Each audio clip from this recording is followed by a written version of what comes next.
Israel अपने मददगार America द्वारा खुले मंचों से कही जाने वाली बातों को भी अनसुना करते हुए हमास और हिजबुल्लाह से युद्ध जारी रखे हुए है।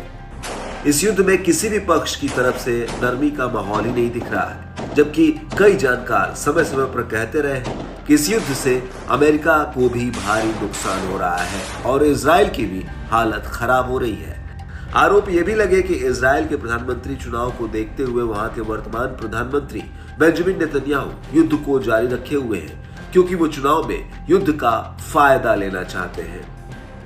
अब एक रिटायर्ड इजरायली मेजर जनरल ने ही इजराइल को चेतावनी दे दी है। उन्होंने चेतावनी दी कि यदि हमास और हिजबुल्लाह के साथ इजराइल का युद्ध जारी रहा तो 1 साल के भीतर ये इजराइल के पतन का कारण बन सकता है। मेजर जनरल ने एक लेख में कहा कि सुरक्षा मंत्री योआव गैलेंट को सच्चाई का एहसास होने लगा है कि यदि गाजा पर किसी समझौते पर पहुंचने में फेल रहे और क्षेत्रीय युद्ध छिड़ जाता है तो इजराइल खतरे में होगा।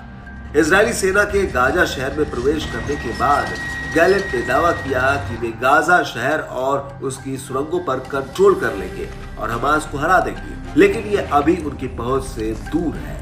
उन्होंने कहा कि मुझे लगता है कि गैलेंट को अब एहसास हो गया है कि युद्ध अपना उद्देश्य खो चुका है और इजराइल गाजा के दलदल में डूब रहा है, वहां अपने सैनिकों को खो रहा है। ऐसे में हमास को उखाड़ फेंकने का लक्ष्य दूर दिख रहा है।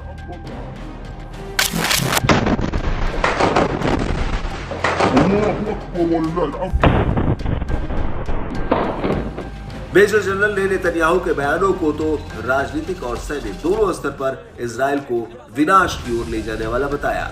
उन्होंने इजराइल की वर्तमान सैन्य स्ट्रेटेजी को भी कमजोर बताते हुए कहा कि 8 महीनों में भारी बमबारी के बाद भी हमास के जमीनी सुरंग नेटवर्क काफी हद तक बने हुए हैं और इन समूहों ने अपने रैंकों को फिर से भर दिया है। दूसरी तरफ इजराइल की बात करें तो उसके गोला बारूद खत्म हो रहे हैं और अब एक बार फिर वहां के लोग सेना में शामिल होने से दूर भाग रहे हैं। ऐसे में इजराइल के सामने चुनौतियां कम नहीं है।